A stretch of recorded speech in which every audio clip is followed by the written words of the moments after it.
now like to change the focus a little bit and talk about some of the GCEP technologies and the GCEP approach, and hear what we're doing at Stanford. So we've divided this session up into three sort of parts. The first part, we'll be hearing from Professor Sally Benson, the director of GCEP, who will be giving an overview of the strategy and the approach that we use in developing the GCEP portfolio. And then the second part of this session, after a break, we'll hear from some of the PIs, the principal investigators, some of the researchers on different parts of the GCEP research that's going on. And then finally, for the last half an hour or so, we'll just talk about other things that are going on, other technology development, other activities that are going on in the area of energy at Stanford. So without further ado, I'm going to start the first part, and I'm going to introduce Professor Sally Benson. She's the director of GCEP. She's been with us at Stanford for around 5 years now, and she will give an overview of the GCEP approach and its portfolio. So I'll hand it over to Sally. So what I'm going to do now is talk about the Global Climate and Energy Project. I will say it will be a real shift of directions, and we're going to quickly start diving deep into the technology.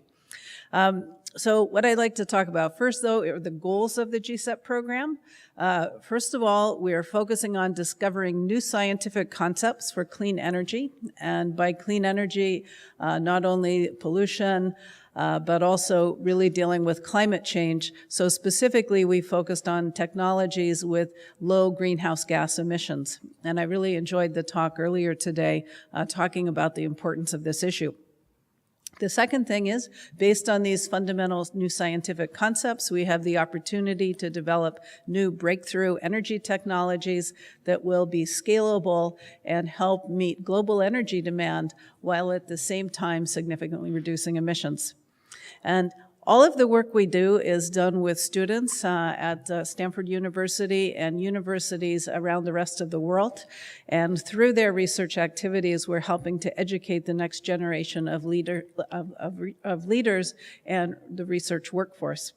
And finally, the ultimate goal of the program is to enable affordable, safe, and secure and clean energy for everyone, everywhere.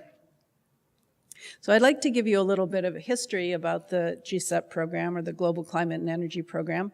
The founder of this is actually here in the room, Professor Lynn Orr. And beginning in around 2002, he became concerned that Stanford University, like many other leading universities in the United States, no longer had very much of a focus on energy research. Many people were working on pharmaceuticals or information technology, and there had been a real drifting away from this very important area, while at the same time it was becoming clear that we really needed to do something new regarding energy. Both the growing demand and the concern for climate change were coming to a head. And so he began to engage with a number of industry leaders around the world. These included ExxonMobil, GE, Schlumberger, and Toyota. And in particular, through discussions with ExxonMobil, who Rex Tillerson at the time, or Lee Raymond at the time, actually, excuse me, had the view that the only way we were going to solve the global energy and climate problem was to really develop a whole new generation of energy technologies, that it simply wasn't solvable without doing this. And unless we focus the attention of the best researchers around the world on this problem, it was going to be very difficult to succeed. So he helped recruit other industry leaders to join this, that group that I just mentioned. And the idea was to take the technological know-how of the industry, knowledge about how to scale up technologies, commercial experience, and to harness all that tremendous understanding of the energy system and the energy business, and to combine that with academic research at leading universities around the world. So the idea was to bring these two groups together and essentially create a creativity engine that would allow us to quickly develop a new generation of technologies. And a critical part of that system was the GCEP organization. And that's the central group of energy analysts and technology theme leaders who work together to find what are the most important research opportunities, how would they fit into the energy system in the future, and then to share that knowledge with academics from around the world so that they too could focus their energies and efforts in the most productive ways. So that's the initiation of the program, again beginning in 2002, and we've been in existence since that time and continue to continue our activities. So there's also something else that's quite different about the GCEP program, that if we think about the innovation cycle, the typical model is that we start with scientific invention, either at a university or an industry. And after that innovation, we then move on to process innovation, where we figure out how to make a commercial application out of it. We then develop a technical product, which we then figure out how we can integrate into the system and how it would ultimately be used. Now, typically, when universities have engaged with industry, they've tended to focus on the latter part, meaning that once the process has been developed and you're in the technology, you're making products and integrating it into the system, that the industry would go to the universities and elicit or engage them to get help to make improvements in that cycle. And the consequence is that the interaction tends to focus on more incremental improvements in those technologies because you're already past the invention cycle. So the GCEP program has a very different model. Instead, our idea is that we integrate the efforts of industry together with academia very, very early in the innovation cycle, actually in the invention and process innovation cycle. And through that, we hope to expedite development of new technologies and really make sure that the academic innovation and invention ultimately can lead to productive products in the marketplace. Because ultimately, if things aren't scalable, if they're not manufacturable, if they're going to be too expensive, it's simply not going to have the impact that we all hope to achieve. So you can see by this model also that it's clear that the work that we've done thus far is going to have some time to have a penetration into the market because we work at the invention scale time frame. So our goal is to look at technologies with the potential for market penetration sort of in the 10 to, say, 30-year time frame. So much of what you're going to hear from myself and the rest of the team are things that are not ready to commercialize yet, but if successful, could have really game-changing impacts in the energy space. So another unique aspect of the GCEP model is we don't just work with academics at Stanford University. We actually engage universities around the world. And you can see from this map here, actually you can't see from the map there. Anyway, for those of you back here, we have 39 university partners. We engage them by targeted calls for proposals. And what I mean by that is if there's a really tough area that we think that is important and could be really beneficial, we will develop technology specifications and we will ask leaders from around the world, research leaders, to write proposals to us, and we will then evaluate them for a very rigorous program of peer review, and those best ideas are selected for funding. And you can see we have people on all but 2 continents working on our program. Okay, so in terms of what we actually do, there are 3 major categories of activities. We do energy and energy systems analysis, and I'll give you some examples of that. We perform fundamental research that can lead to technology breakthroughs. And finally, we focus on outreach, trying to share the knowledge that we gain.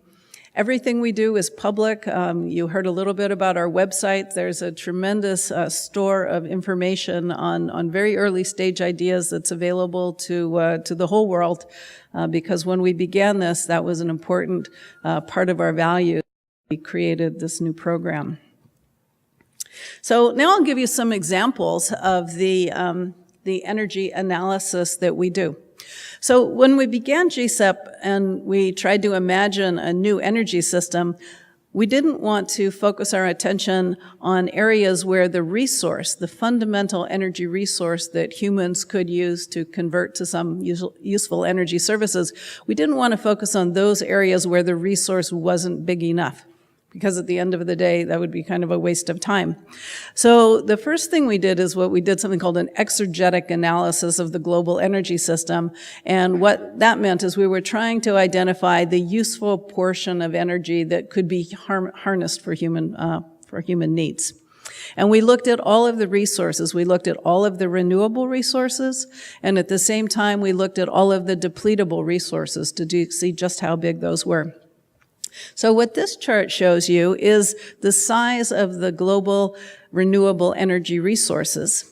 And it's kind of an unusual scale because they're scaled to the human power consumption today. So humans today use about 15 terawatts of power. So these numbers are all scaled to that. So if the number is 1 on this, that means that there's 15 terawatts of power, or what we're using today. So they're also ranked from largest to smallest, by and large. And the first thing you notice is that the solar resource is absolutely enormous. It's more than 6,000 times more energy than humans use. So that's a really good opportunity, obviously. Moving down the list, we can see the wind energy resource is again very large. It's about 60 times more energy than humans use. Ocean thermal gradients, that fairly large resource, but only about, say, 7 to 8 times what human energy use. And then we can see moving down the list, they get smaller and smaller and smaller. And ultimately, if they're not large compared to the human energy demand, if we wanted to tap a significant fraction of that, we would probably interfere with sort of the global ecosystems and so forth.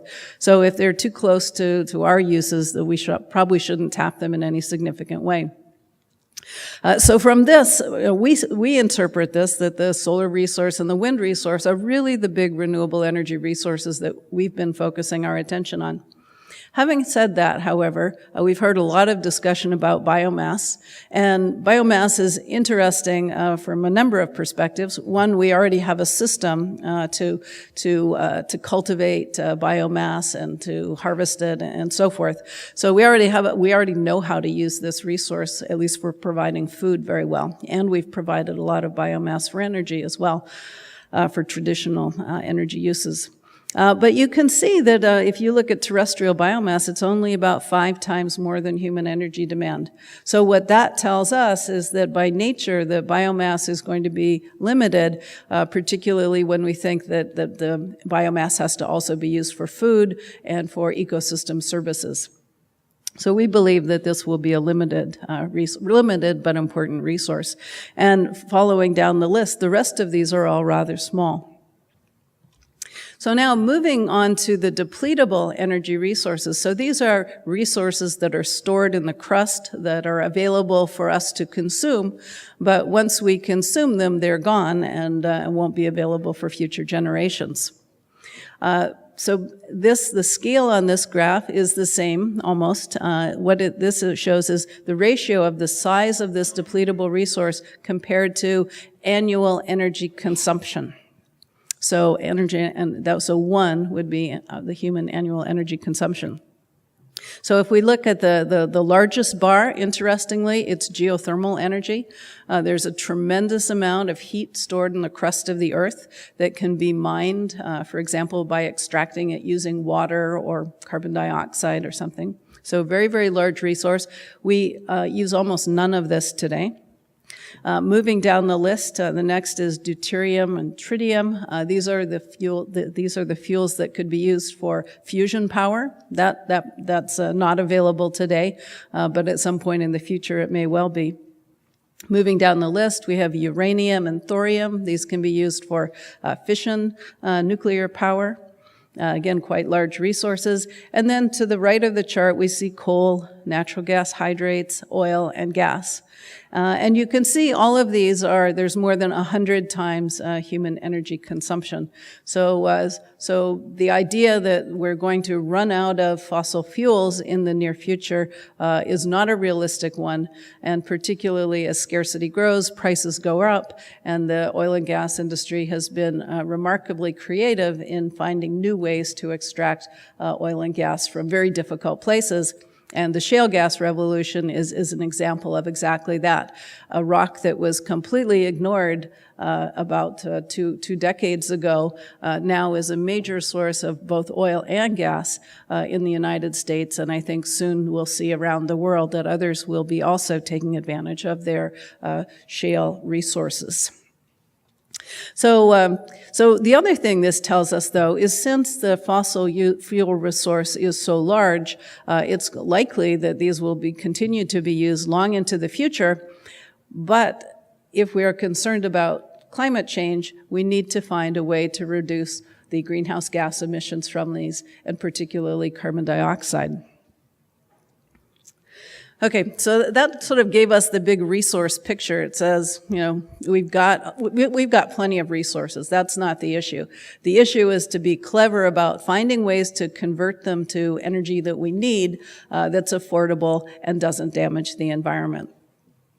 So now I'd like to move on to very briefly say a little bit about another kind of energy analysis we do, and Charlie Barnhart is going to really describe this to you. But I just wanted to show it as an example of the kind of careful analysis that we do before we choose to enter into a new technology area.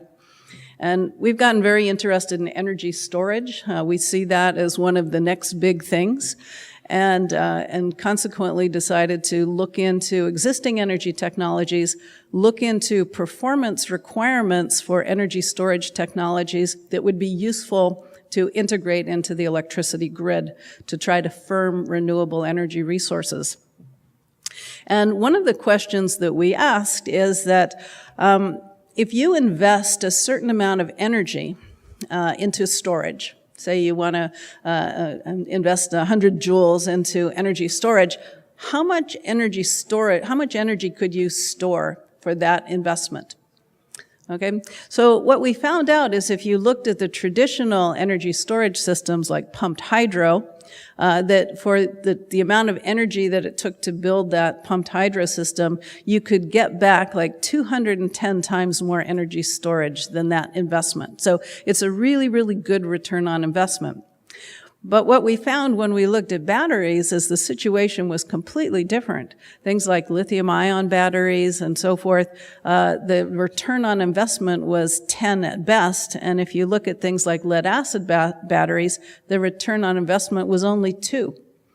So if you're trying to develop a renewable energy system and you're putting out a lot of lead-acid batteries and you're building all those batteries in your country, you know, you're only getting a tiny return on that investment. Now, maybe if you're buying the batteries from someplace else, you know, China, maybe that's not a big deal, but if you are really building them in the country, your returns on that would be very, very low.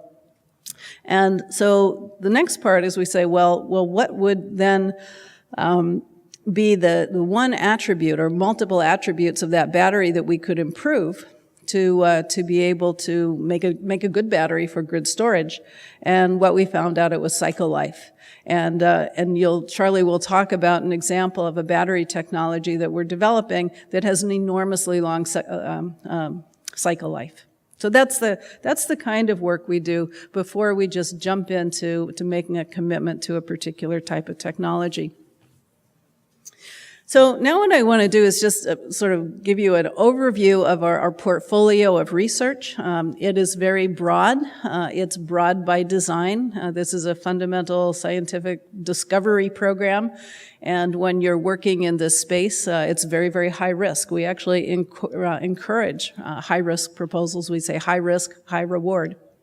So by nature, our portfolio is very diverse. We have no idea where really the winners are going to be. There are many, many good ideas, but many of these things are very challenging.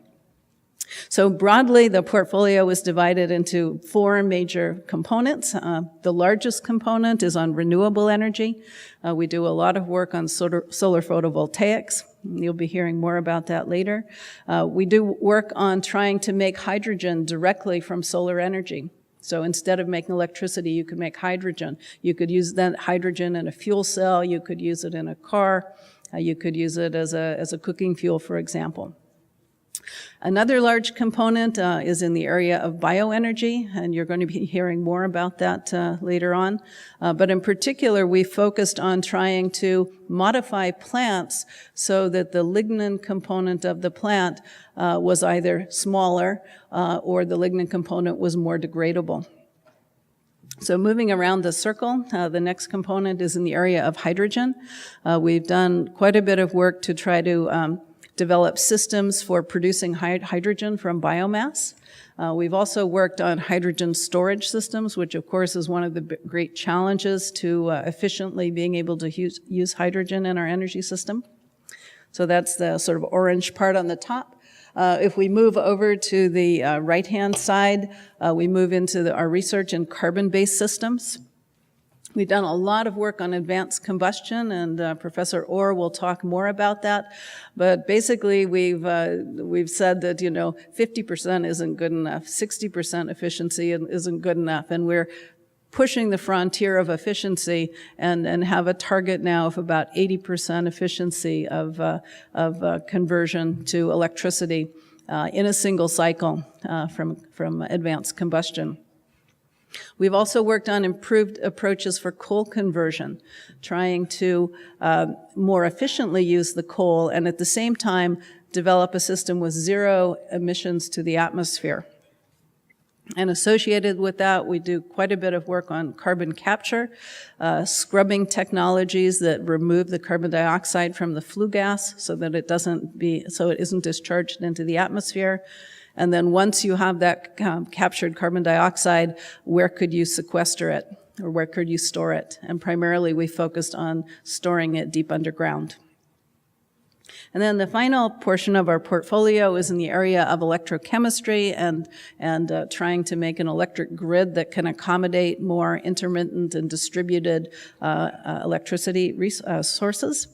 And this has included work on advanced fuel cells, electrocatalysis, strategies for controlling the electric grid that are more durable, and also the work in electricity storage at the grid scale. So that's our broad portfolio of the activity that we're working on. This is always changing. This is not a static portfolio. It's really guided by all the good ideas we get and the expert opinions of our industry partners and academic colleagues who help us review all of these proposals. Okay, so now I'll just give you a little bit of a sense of really the style of research that we do and some of the approaches we're taking, and also say a little bit about the motivation for the enhancements of these technologies. So with the area of advanced combustion, this has been really at the heart of the program from the very beginning. And our goal is to have very, very high energy efficient engines with low CO2 emissions and actually even low particulate emissions. And our research in this area began with theoretical studies trying to understand what type of engine enhancements might actually significantly be able to push the efficiency frontiers.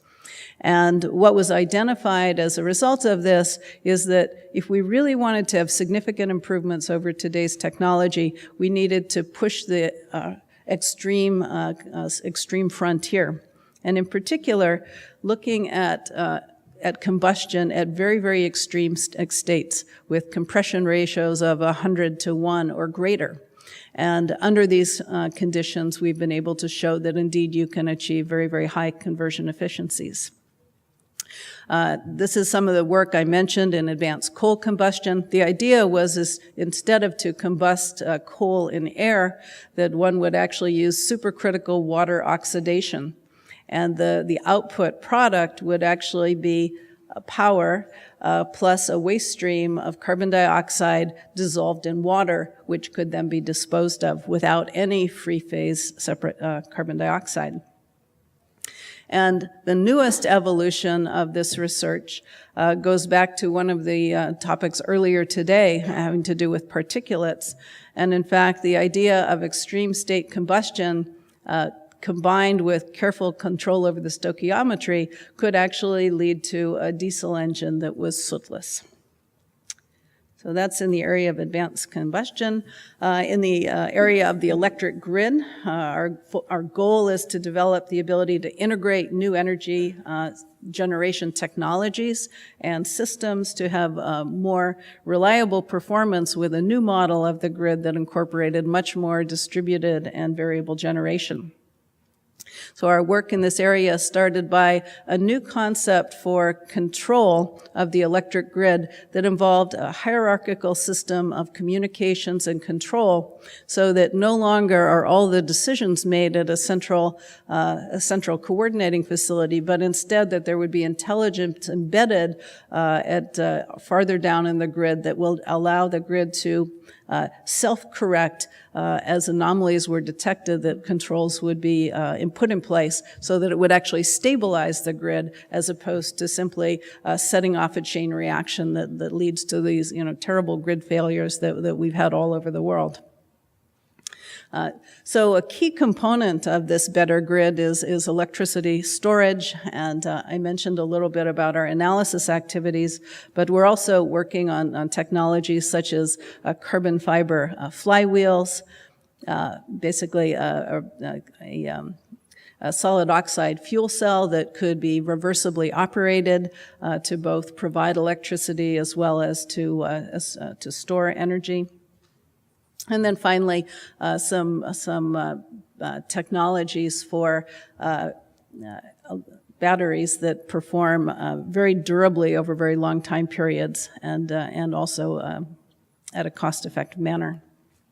So moving on to carbon capture and storage, our goal is to develop options for safely and effectively and cost-effectively capturing the carbon dioxide and sequestering it where it can't return to the environment and will do no harm in the process of being sequestered. And we've performed many studies looking at which type of geologic formations would be suitable for CO2 storage. We've been able to develop new theories for how the carbon dioxide is stored and how that depends on the nature of the rocks.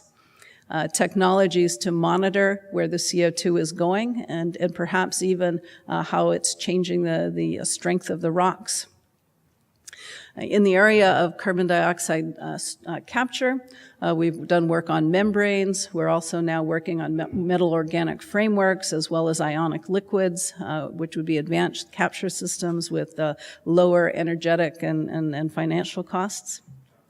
We're also interested in the mineralization of carbon dioxide injected underground, that it's possible if you have basaltic rocks that if you inject carbon dioxide, it will react with those rocks and actually form solid minerals that would prevent it from ever escaping back into the atmosphere. So I think we'll end there. Okay, so moving on to the area of solar energy. Our goal is high efficiency and low cost solar energy conversion. And you might wonder why a focus on high efficiency. It turns out that the cost of solar installations have two major components.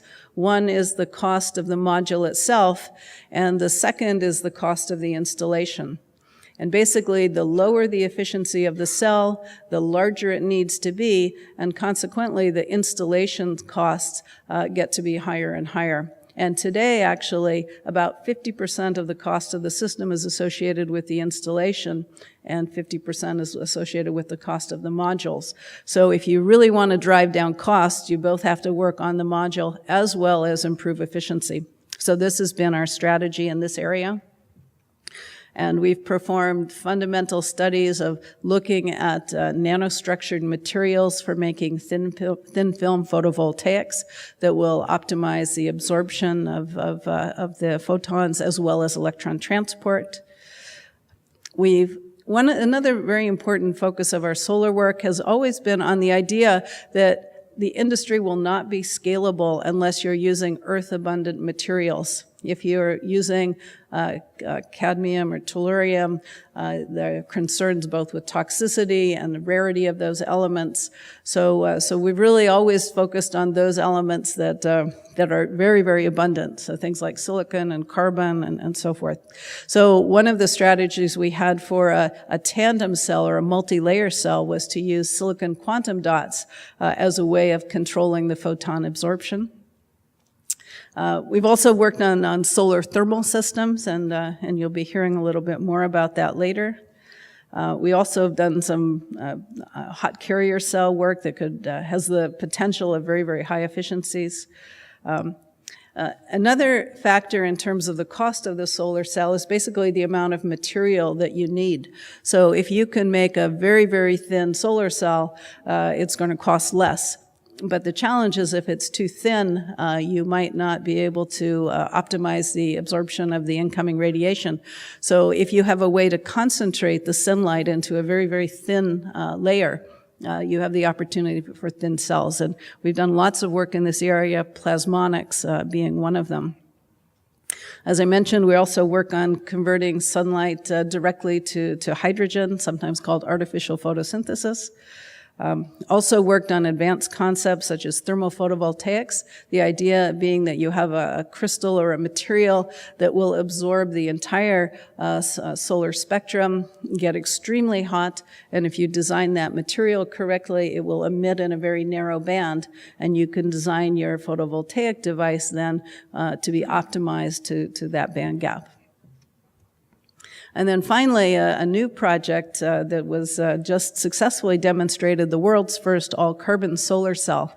It's made of carbon nanotubes and fullerenes and graphene, all in a layered system. And in fact, we now have developed this. And again, the promise is to work with earth-abundant materials, where also issues like recyclability would be really excellent. Okay, so moving on to bioenergy. Our goal is to find effective effective ways of growing the plants and effective conversion processes for efficiently using that biomass resource. Started out doing some work on making biodiesel using bacteria, basically genetically modifying those organisms to increase fatty acid production. Moved on then to looking at optimizing the composition of the plants, the cellulose and hemicellulose, to achieve the maximum sugar release from those biomass feedstocks. We've also developed technology for producing hydrogen directly from biomass using cell-free systems. Also, some very early work, kind of far out, but basically using an organism's photosynthetic pathway itself as a way of generating electricity, and we're able to successfully demonstrate we could do that. Turned out not very practical, but so in the area of bioenergy, I also mentioned that we were somewhat concerned about the total size of the resource. So we've done a very systematic assessment looking at degraded lands across the globe that would be potentially available for biomass growth for energy crops, and also areas that wouldn't require irrigation. So basically, abandoned lands with sufficient rainfall for biomass production. And when we do this assessment, our conclusion that somewhere from 10 to 15% of global energy demand may possibly be met with biomass. So that's a really big number, but it's still 10 to 15%. And then finally, some new work related to the idea that if you have excess electricity, that you can actually harness the synthetic capability of microorganisms to produce fuels, including things like hydrogen and methane, liquid fuels, and even ultimately solid biomass. So the idea would be that in times of excess, you'd take water, a microbial community, together with captured carbon dioxide, and by providing an energy source to those organisms, you could actually produce fuels. Okay, so a little bit on transportation. I know this is a lot of stuff, but it's the best way to sort of learn what we do. Electrification of transport, has a tremendous opportunity to reduce traditional air pollutants, as well as to have higher efficiency conversion vehicles. So one of the things we did early on was to develop a lithium-ion battery that uses silicon anodes, silicon nanowires. The benefit of this is a very, very high loading of lithium onto the silicon nanowires, and in addition, their ability to contract and expand with the unloading and loading many, many times, so they're more durable than current battery anodes. There's a company that's now actually well into the development stage of this. We're also very interested in the challenge associated with electric vehicles, the range they can go on a single battery charge. So we developed an approach for wirelessly charging electric vehicles on the fly. So one could create an electronic highway that you would drive down it, and by the time you get to the end of the highway, you're probably more charged than when you started. And this would be a real game changer, at least with mid to long distance transport with electric vehicles. Also done work on hydrogen storage on carbon nanotubes, and also very interested in developing catalysts to be able to take water and carbon dioxide and a source of energy, such as renewable energy or excess energy available on the grid, to make synthetic fuels. And catalysts are the key to that. Also done work on fuel cells. These have tremendous promise, but at the same time, they're expensive and there are technical challenges. So we've done quite a bit of work related to the nanostructuring of the components of these to make them have higher efficiency and better performance. So that's the end of the technology blizzard. I'd just like to say a couple other things. All of the research that is done at GCEP is primarily done by the students with their faculty mentors and leaders. So we've supported over 700 students in the program doing their graduate studies as part of our effort. In addition to their traditional graduate studies, we try to provide lots of mentoring opportunities. We have a student lecture series. Over the course of the year, we have poster sessions, lots of engagement with industry and the students, and it actually leads to very effective recruiting on the part of the companies, and it also provides students with a real insight into the aspirations of our partners. So this is, when somebody says, what have you done that's really good? I say we've taken 700 of the smartest kids and given them the opportunity to focus on this area. And not only do they dive deep into their own area, but because they're part of the GCEP community, they broadly learn about the whole spectrum of opportunities. Because I think today that one of the things is we really have to have an open mind about the solution set that's available. I don't think that we can win this fight if photovoltaics are fighting with advanced combustion, who are fighting with biofuels. I think we need to be all in. We need all the solutions on the table. And that's what we try to provide for the GCEP students. We try to create a community where they understand the full spectrum of opportunities.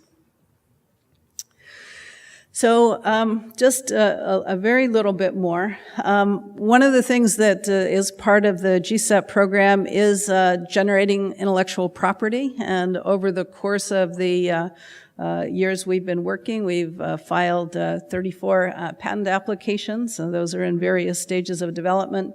But we're also really, really proud of 4 startup companies who have taken the ideas developed as part of the program and now are getting funding from venture capitalists to further their developments in these areas. And just finally, to come back around to this workshop, again, when Dr. Sapre visited us last October, it really struck home to me that we weren't thinking quite enough about the real customers for this new generation of energy technologies. We really needed to understand better what was needed, what would be the specifications that would really make the work we're doing valuable to those most in need. And I think it's not only those who are most needy, but we have tremendous growing middle class around the world, a prosperity of many people, many aspirations, and we really need modern energy systems to meet all those full spectrum of needs. And even in the very developed world, we're always in the process of renewal of our energy systems. So I think that we need to look at the broad spectrum, but in particular, I know our focus needs to be more heavily informed by the needs of this part of the world. So thank you very much.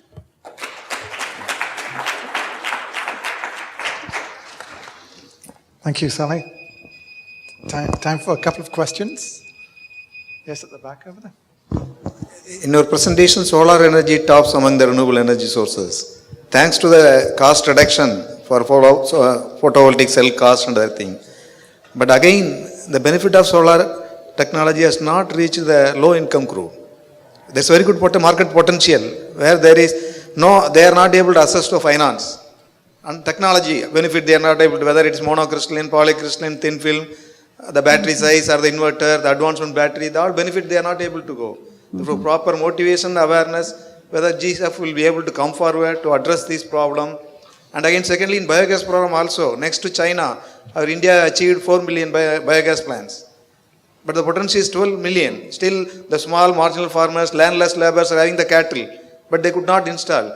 Even though government is giving 50% subsidy, the problem is the cost of the plant is 20,000. They are not able to access 20,000 as a bank loan. Only rich people, other people are able to get. 50% subsidy will be released at the end after commissioning. If you address by giving some advance, the way in which we have a new model, if you work out, then the benefit will go to small and marginal farmers, those are not able to get that. Since because you are told the financial constraint, institutional constraint, if we address these two constraints, we will be able to penetrate to the rural masses. Thank you. Yeah, I agree with you. I think in the short run, the answer is the better business model. I think that to expect that people would, the poorest people would be able to purchase these systems or even want to purchase these systems, I don't think that's very realistic. On the other hand, I think that leasing models or basically purchasing electricity with a good business model could be a way to introduce more solar quickly. I actually thought that the lighting model was very interesting, that, it's not selling electricity, it's selling lighting. And I think that's an example of a creative business model.